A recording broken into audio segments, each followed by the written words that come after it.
Bienvenidos a la entrevista de Focos. Hoy vamos a conversar sobre los retos de hacer periodismo en El Salvador, particularmente en este año 2020, y sobre los aportes que desde el periodismo se han hecho a la lucha anticorrupción y por la transparencia.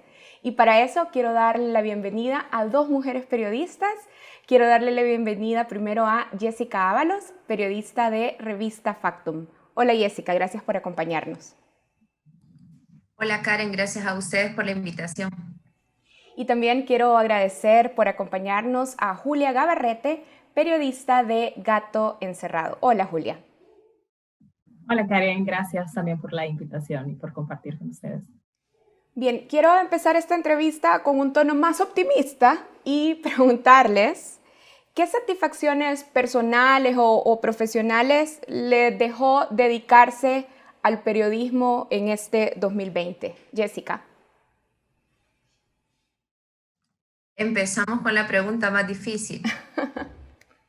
En un año tan complicado, la verdad que yo creo que no solo para esta profesión, sino para todas las profesiones, es bien difícil hablar de satisfacciones, sobre todo para nosotras que hemos ejercido nuestra profesión en medio de ataques, de un discurso de odio hacia el trabajo periodístico.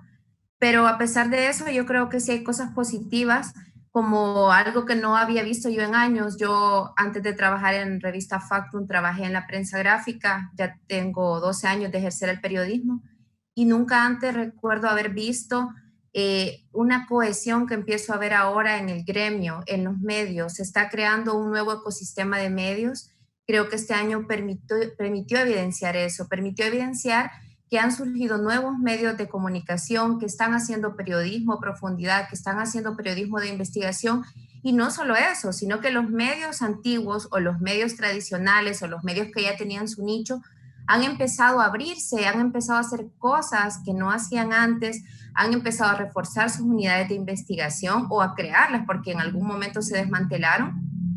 Y además han empezado a retomar trabajos de otros medios, lo que en algún momento entendíamos como la competencia, no republicar o no darle el crédito a la competencia porque nos habían robado la exclusiva, porque ellos habían salido primero. Creo que eso ya se empezó a diluir y ahora, quizá por el mismo ambiente tóxico que tenemos hacia la profesión o hacia el ejercicio del periodismo, creo que los medios están como más cohesionados.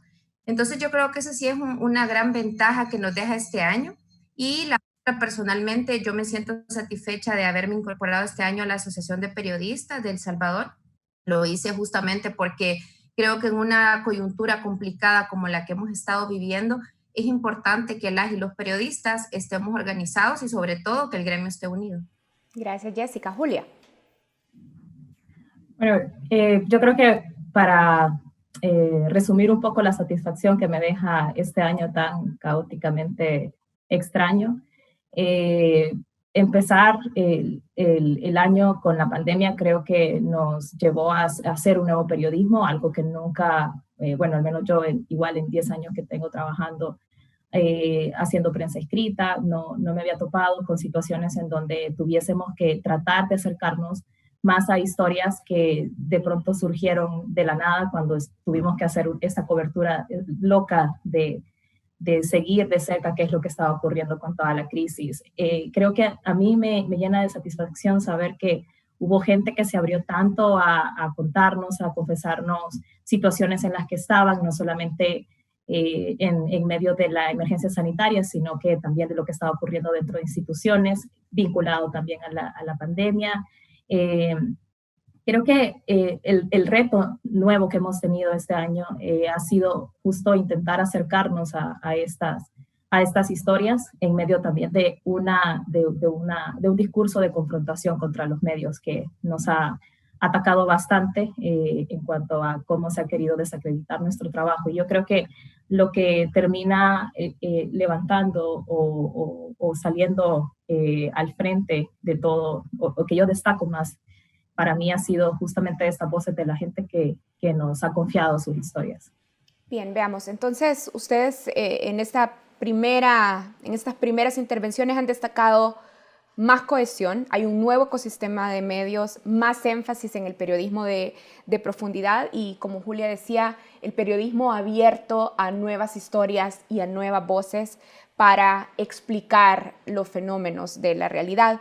Ahora hablemos de lo más difícil de hacer periodismo en este contexto, como decían, de confrontación que hemos tenido que vivir en este 2020. ¿Qué ha sido lo más difícil, Jessica? Pues creo que lo más difícil ha sido que hemos tenido que replantear nuestra relación con las fuentes, porque a partir de ese discurso de confrontación en el que se nos quiere hacer parecer o hacer ver como enemigos, y además de infundir el miedo, porque se nos está queriendo presentar como un antagonista del discurso oficial. Entonces, a partir de ese discurso que se está instalando, que se ha querido instalar, las fuentes tienen miedo y las fuentes ahora que te compartían documentos por Telegram, por WhatsApp, eso está descartado porque la gente tiene miedo, porque tiene miedo a que le estén interviniendo las telecomunicaciones, porque tienen miedo a que le estén leyendo o que vayan a tomar alguna represalia por compartirte información sensible. Entonces, esta situación, en mi caso, ha hecho que la situación con las fuentes repensarlo, replantearlo, primero porque lo que menos buscamos es afectar a las personas que nos confían las historias, datos o documentos. Entonces, a partir de toda esta narrativa que se ha ido generando, la gente ahora tiene las fuentes, tienen más miedo a ese intercambio por teléfono y es una gran limitante porque ahora, a partir de la pandemia, casi todo lo hicimos a vía remota, casi todo lo hacíamos por Zoom, lo hacíamos por Signal. Eh, y entonces nos ha tocado pensar cómo volver a lo básico, volver al terreno, sin poner en riesgo a la gente y en este escenario tan complicado como es la pandemia. Julia. Yo creo que lo más difícil ha sido, o al menos lo que yo he sentido, es como intentar no flaquear ante la situación en la que nos encontramos, tanto a ese discurso que menciona Jessica de confrontación, como el hecho de seguir haciendo nuestro trabajo y saber que lo vamos a hacer porque tenemos un compromiso con los lectores, más allá de queremos simplemente salir con la historia, aunque se nos vengan los ataques encima. Creo que eso, así como estar intentando hacer nuestro trabajo y no que eso parezca como que queremos seguir en una confrontación eterna con el Ejecutivo, que en realidad no es nuestra intención, no es nuestro objetivo, no es lo que hacemos. Desgraciadamente se ha manipulado toda la información y todo el mensaje para que se vea de esa manera, para que se vea como que somos esos antagonistas de la historia. Pero creo que el hecho de cuando vemos, por ejemplo, nuestro trabajo, o tratamos de hacer nuestro trabajo a partir de solicitudes de información y cómo de pronto pueden dilatar todo para que eso no se dé, es parte de eso, de no cansarnos y no desesperarnos. Creo que la paciencia ha jugado mucho en todo esto, pero sí, definitivamente hay que tratar la manera de no flaquear, creo yo. Ese es como con lo que cierro este año. Este año las investigaciones periodísticas, por ejemplo, nos han mostrado que funcionarios del Ejecutivo han utilizado fondos públicos para comprar recursos, por ejemplo, a sobreprecios, con escasos controles administrativos, han terminado beneficiándose a ellos mismos o a sus familiares, han evadido cualquier control posterior y han evadido rendir cuentas o proporcionar información sobre estas compras que hicieron. A partir de estas investigaciones, de estos trabajos, ¿qué patrones o mecanismos de corrupción y abuso de poder creen que ya podemos empezar a identificar? Jessica. Pues para mí que ha sido sistemático, hay definitivamente un patrón en diferentes ministerios.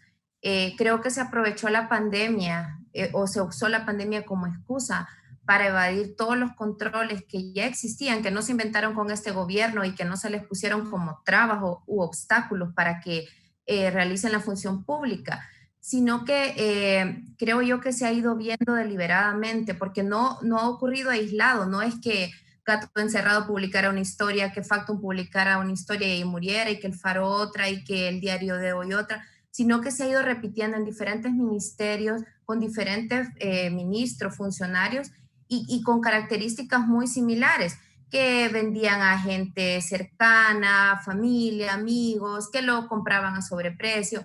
¿Y qué es lo que yo identifico en común en todos estos casos? Además de las características, creo que se denota en las declaraciones y en las explicaciones que dan los funcionarios que hay un descaro en estas actuaciones, porque hemos llegado al nivel de que un funcionario nos diga, lo volvería a hacer 1000 veces si lo tengo que hacer de la manera que lo hice, solo porque intentan justificar esta acción, solo porque estábamos en emergencia o porque la gente necesitaba una bolsa, una libra de arroz o porque necesitábamos comprar las mascarillas.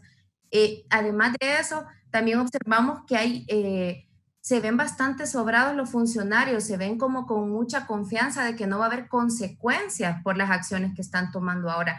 Y creo que eso es preocupante porque el periodismo ha ido revelando durante todo este año diferentes irregularidades en compras, incluso adelantándose a investigaciones que debería de haber llevado la Corte de Cuentas, investigaciones que tuvo que haber liderado el Tribunal de Ética. El periodismo ha estado ejerciendo el papel o la silla de un mecanismo de control que debieron haber estado haciendo otras instituciones del Estado. Entonces, yo sí lo que noto es prácticas específicas, además un discurso de no importa, al final no, como que no les preocuparan las consecuencias que puede haber por esos actos. Bien, Julia. Bueno, agregándole a lo que Jessica ya está mencionando, quizás creo que la pandemia sí reflejó un patrón muy común en cuanto al manejo, por ejemplo, en registros, que no ha habido no ha habido información suficiente como para poder decir de dónde vienen estas compras, de qué se ha hecho con este dinero. Creo que eso lo hemos visto, sobre todo tres ministerios muy puntuales como en salud, en agricultura y en el Ministerio de Obras Públicas, que igual Obras Públicas casi no se ha mencionado mucho. Pero creo que una de las cosas que también puedo mencionar de este patrón que el gobierno está incurriendo es en el hecho de cómo están haciendo algunas faltas a la ley de todos estos procesos, porque no solamente estamos hablando de contrataciones de servicios, sino que también de contrataciones de personal que de repente puede poner en una presidencia, como en el caso del BCR o en el caso de la dirección de medicamentos a personas que no han pasado por el proceso de ley. Entonces, desgraciadamente, no solamente estamos frente a un patrón de contratación de servicios y que puede ser irregular, sino que también tenemos a funcionarios que no sabemos realmente en qué condiciones han sido contratadas. Incluso recuerdo la investigación de Jessica al inicio de año sobre Osiris Luna y de centros penales, que habían puesto a una persona, ¿te acuerdas? Sí, recuerdo ahorita el nombre de ese tipo, pero sí. El jefe de registro penitenciario. Ajá, que no tenía tampoco el perfil suficiente para estar ahí. Pero creo que desgraciadamente este gobierno lo que tiene es que ese descaro de justificar cada acción. Y eso va para todo tipo de decisión que toman. Ahora ustedes dicen, bueno, además del patrón de operaciones en estas contrataciones, hay otro patrón en cómo los funcionarios responden y es esta confianza o este descaro, coincidían ambas. Ahora, la encuesta de opinión pública de la UCA también muestra o parece explicar esta confianza que los funcionarios expresan cuando contestan a estos casos, porque de hecho en la encuesta solo el 10% de los encuestados decía que veía mucha corrupción en Nuevas Ideas, 20.6% decía que algún tipo de corrupción, el 34.9% decía poca corrupción y el 29.7% decía ninguna corrupción. Ahora, ¿cómo explican esta aparente contradicción? Es decir, esta brecha entre lo que el periodismo señala y lo que las personas perciben sobre el gobierno del presidente Bukele y sus aliados de Nuevas Ideas. Jessica. Bueno, a mí me encanta un meme que no sé si lo han visto, que dice cada quien defendiendo a su corrupto favorito, porque al final creo que esto tiene una explicación en que los niveles de popularidad o de aceptación de los políticos que se venden como nuevos o que dicen ser los nuevos son tan altos que se valen de esos niveles de aceptación o popularidad para no rendir cuentas y no dar explicaciones sobre las acciones que están tomando. Y además, creo que estamos en un momento en que la gente estaba tan cansada de los políticos anteriores y estaba tan decepcionada, tan desencantada con lo que hizo el FMLN, con lo que hizo Arena, porque probó de un lado, probó de otro y al final resultó ser lo mismo, que ahora esa esperanza está cifrada en esta gente nueva, de tal manera que esa esperanza creo yo que todavía sigue siendo tan grande, o esa ilusión que no le permite creer que hay posibilidades de que estas personas que se vendieron como lo nuevo, como lo diferente, o los que no iban a repetir las prácticas de los mismos de siempre, creo que esa ilusión con esos nuevos personajes, que al final están repitiendo prácticas de los viejos, pero esa ilusión de la ciudadanía con eso, con la idea de encontrar algo diferente esta vez y no volver a darse en las narices con unos políticos que resulten iguales a los anteriores, creo que ha puesto como una venda, y eso es lo que hace que la gente diga, bueno, porque yo lo que he escuchado mucho, y seguramente ustedes lo han escuchado cuando salen a la calle en las entrevistas, es que la gente les dice, bueno, pero es que los demás robaban y no me daban nada. Ahora estos, si están robando, por lo menos me traen una bolsa, me traen una canasta. Al menos hoy se están viendo las obras. Ese al menos hay como una justificación de decir, bueno, aquellos robaron y pueda que estos roben, pero si roban, al menos me están trayendo algo a mi casa, o al menos están mandando a pintar las paredes de algún lugar. Es decir, la gente como que está en un momento de que la desilusión o el impacto o el descorazonamiento que dejó las gestiones anteriores fue tan grande que ahora es como un poco conformarse con que al menos están haciendo algo. Bien, vamos a hacer una pausa aquí y cuando regresemos continuamos la conversación con Julia. Ya regresamos.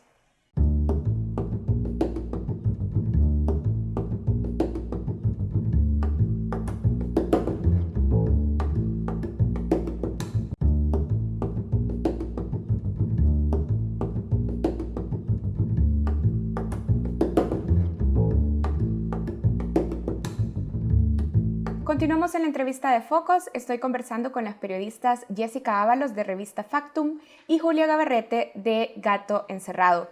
Hemos estado hablando sobre los desafíos de hacer periodismo en nuestro país en este año 2020 y en particular quiero que hablemos ahora de los desafíos de hacer periodismo en un contexto donde se van cerrando los espacios y las garantías para acceder a la información pública. Voy a intentar resumir lo que nos ha dejado este 2020. Veamos. Se han incrementado los números de solicitudes denegadas, se removieron a oficiales de acceso a la información de sus puestos, se incrementaron los índices de información reservada. El presidente Bukele aprobó reformas a la LAIP que complican la garantía de acceso a la información pública. Tenemos ahora 3 comisionados dentro del instituto afines al presidente Bukele y en la última semana ya estos comisionados decidieron, por ejemplo, que sus deliberaciones ya no se grabarán y con eso se pierde también la capacidad de que podamos acceder a ellas. Julia, ¿qué efectos han tenido todos estos cambios y otros en el trabajo de los y las periodistas en el país? Bueno, yo creo que este efecto de retroceso, claro que estamos viviendo, que incluso decir retroceso es un poco simple porque pareciera que es la cuadriculación ya de una estrategia que podría convertirse luego en una idea de proyecto que pues podría tener el gobierno para justamente ir cortando todos los mecanismos que la ciudadanía puede llegar a tener para exigir y controlar en algún momento la gestión que están haciendo. Definitivamente ha llevado a que el periodismo, bueno, a que nos esté costando muchísimo más lograr información. Creo que no solamente se trata de que nos están coartando un derecho como ciudadanos, sino que ya nuestro trabajo pues no es tan fácil venir y pedir información, sino que tenemos que pelear esa información o incluso seguir estos procesos largos y dilatados que nos están llevando a prácticamente a que continuemos si es que queremos llegar a algo. Pero desgraciadamente, a diferencia incluso de cuando el FMLN estaba en el gobierno, que teníamos procesos muy largos para obtener información, ahora lo que nos estamos enfrentando es que la mayoría de información se está declarando estratégicamente reservada o simplemente es como la respuesta que nos dan a todas las peticiones que estamos haciendo, sobre todo cuando saben quién es la persona que lo está pidiendo. Entonces, creo que es ahí donde está el mayor problema, que creo que todavía la ciudadanía no se da cuenta de que todo esto que ha ocurrido dentro del Instituto de Acceso a la Información Pública puede llevarnos a que en algún momento no vamos a tener el acceso bueno, ejercer este derecho que por años ha llevado a que ahora lo tengamos. Entonces, retroceder sería como muy simple, como lo dije al inicio, porque desgraciadamente estaríamos volviendo a la época que tanto la gente incluso que está desencantada critica, que son los tiempos de arena, en donde nunca existió información de nada, ni registro alguno. Entonces creo que es aquí donde tenemos que prestarle mayor atención y exigir aún más. Bueno, a partir del periodismo seguirlo haciendo, seguir insistiendo con la información. Veamos, Jessica, Julia hablaba de una estrategia de ya no sistematizar y de no entregar la información, y por supuesto esto dificulta también nuestra capacidad de informar y de mostrar un panorama o de explicar a las audiencias. Ahora, ¿cómo sortea el periodismo estas dificultades, Jessica? ¿Qué estrategias o qué tácticas se pueden implementar desde el periodismo para sortear estas restricciones? Yo creo que no podemos renunciar a los derechos son progresivos, los derechos humanos son progresivos, no podemos retroceder ni permitir esos retrocesos, aunque como bien apunta Julia, parece que sí, volvimos a la época de Tony Saca, que decía que la mejor ley de acceso a la información era la que no existía. Y nosotros teníamos una buena ley, pero parece que ahora lo que están haciendo es activar diferentes maneras de boicotearla y de hacer que sea una ley débil con un aparato tomado ya por el partido Nuevas Ideas.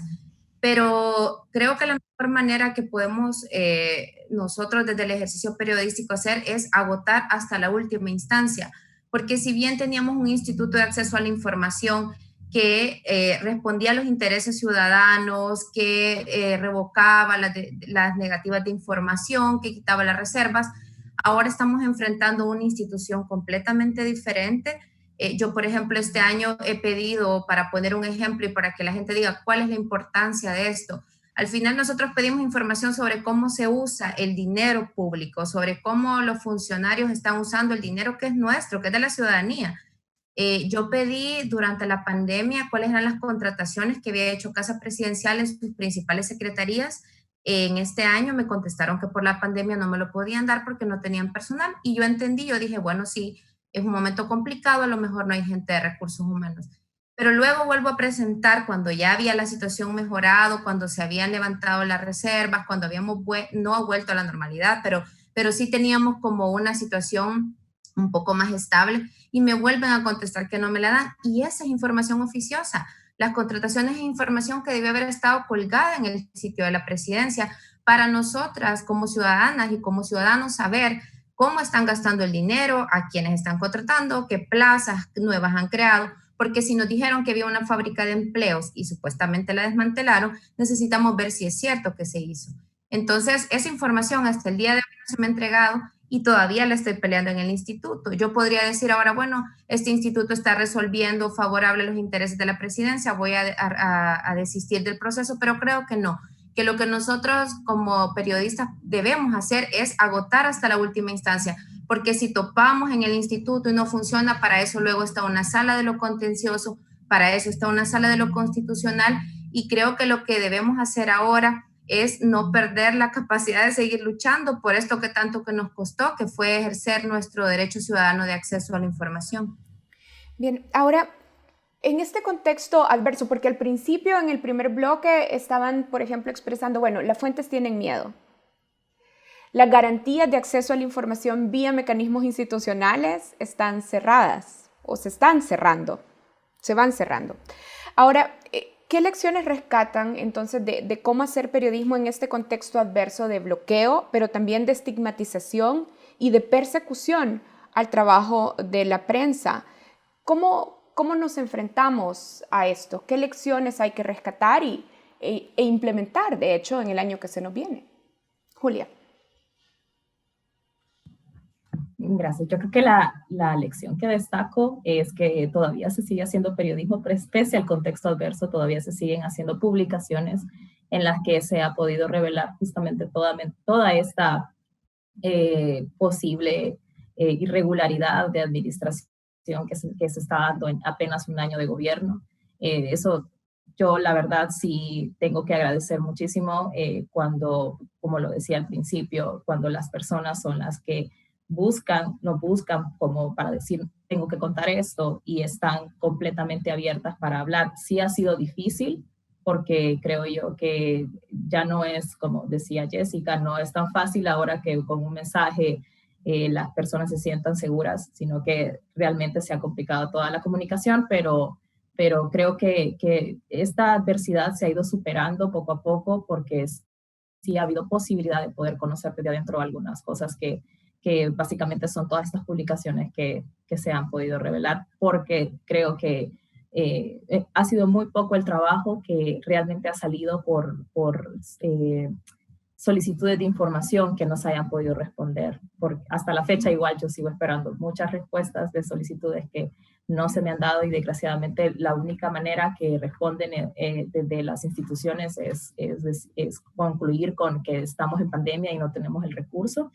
Pero desgraciadamente cuando ya vemos cuando se ha venido insistiendo tantas veces y se ha venido solicitando información, pareciera que ya no es como una simple respuesta. Es porque la verdad podríamos pasar 5 años más con respuestas de ese tipo.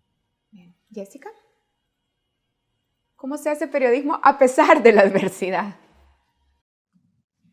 Yo creo que volviendo a lo básico, volviendo a la calle, volviendo al terreno, restableciendo la conexión con la ciudadanía, porque por mucho tiempo las y los periodistas creíamos que estábamos en un pedestal y nos desconectamos de lo que la gente estaba sintiendo en la calle, de las historias, y nos alejamos. Hubo un momento en que, y digo en plural porque realmente fue generalizado, que se empezó a hacer periodismo desde el escritorio, desde las oficinas, y dejamos de visitar el terreno, dejamos de hablar con la gente, de ver qué es lo que la gente estaba sintiendo. Entonces creo que en este momento en que se nos han cerrado como la posibilidad de hacer minería de datos, de encontrar, de identificar, de hacer análisis de información oficial que estaba disponible en algún momento y que ahora nos está costando más conseguir, creo que debemos apostarle al periodismo de a pie, que en algún momento lo dejamos tan descuidado. Creo que, y es complicado decirlo en este escenario, porque hacerlo ahora en medio de pandemia, cuando lo que se busca es menos contacto físico, que cada quien trabaje desde su casa, es un poco complicado hacerlo en este escenario, pero creo que es la única manera que tenemos de sortear este bloqueo que nos están haciendo a través del ocultamiento y del enterramiento de la información oficial.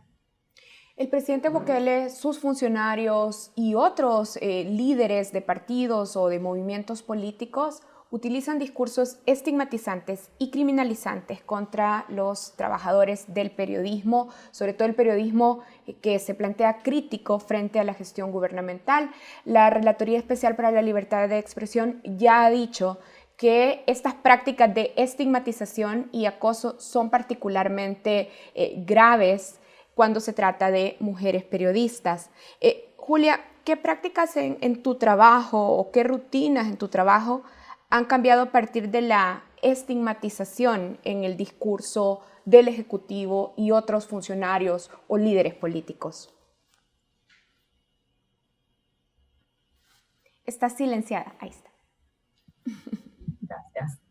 Creo que el mayor cuidado ha venido en la manera en la que nos manejamos en redes sociales. Eso ha sido pues uno de los escenarios en donde más hay que cuidarse y saber la forma en la que vamos a dar a conocer alguna información, no olvidarnos que en realidad somos periodistas para que de esta manera también no entremos en el juego que yo creo que es en el que nos quieren meter, en esta misma línea de ataques, como de empezar con dimes, y creo que eso es una de las principales cosas que hay que tomar en cuenta y tenerlas bien claras.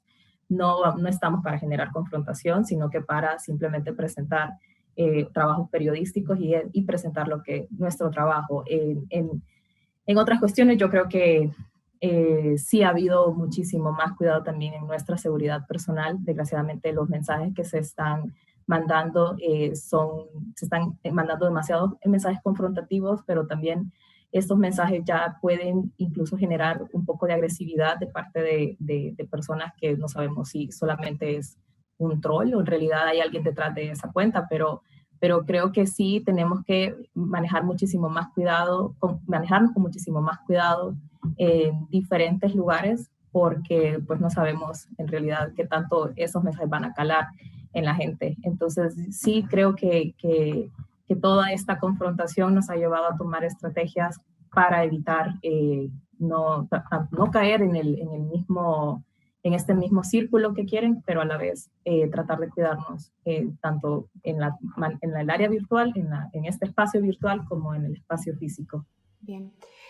Para cerrar, te hago una pregunta final, Jessica. ¿Qué recursos institucionales y además efectivos nos quedan para defender el ejercicio del periodismo y en general defender el derecho a la libertad de expresión en El Salvador? Pues un poco lo decía en la participación anterior, creo que todavía tenemos el auxilio en la sala de lo constitucional. Creo que nosotros podemos seguir escalando todas las instancias, o sea, hay que llegar hasta la última instancia, hay que llegar a donde haya que llegar para defender todo lo que ya habíamos avanzado en materia de transparencia, porque el trabajo que hacemos nosotros es justamente un pilar para eso, para que se sostenga y para que la función pública sea transparente. Pero tiene sus costos y sus restricciones acceder hasta estas últimas instancias institucionales también. Sí, es costoso, pero creo que debemos de auxiliarnos miren, por ejemplo, algo que creo que es vital es el tema de la capacitación constante. No podemos, ahora que han surgido nuevas instancias, que los casos están yendo más allá del Instituto de Acceso y van a una Cámara de lo Contencioso, creo que hay que estar enterados de que está pasando eso, estar informados, conocer y buscar auxilio en organizaciones que estén dispuestas a trabajar por la transparencia. Y creo que también otra manera, que es un momento importante para que todos los que ejercemos el periodismo estemos unidos, que seamos un gremio unido, que estemos dispuestos a colaborar entre sí. El trabajo colaborativo creo que se vuelve muy vital en esta era, no solo en El Salvador, sino en el mundo. A seguir apostando a eso, o sea, borrar esa barrera de los medios y tratar de ir más allá, porque al final tenemos un interés en común, que es trabajar para develar todos los casos de corrupción que se estén dando. Jessica y Julia, quiero agradecerles por esta buena conversación. Ha sido un gusto que nos acompañen en Focos a través de la virtualidad, a través de esta pantalla. Muchas gracias a las dos. Gracias. Gracias.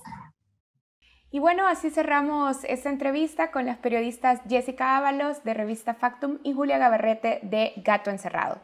Si quieren ver nuevamente esta entrevista, pueden hacerlo a través de nuestro canal de YouTube, Focos TV. Ya volvemos.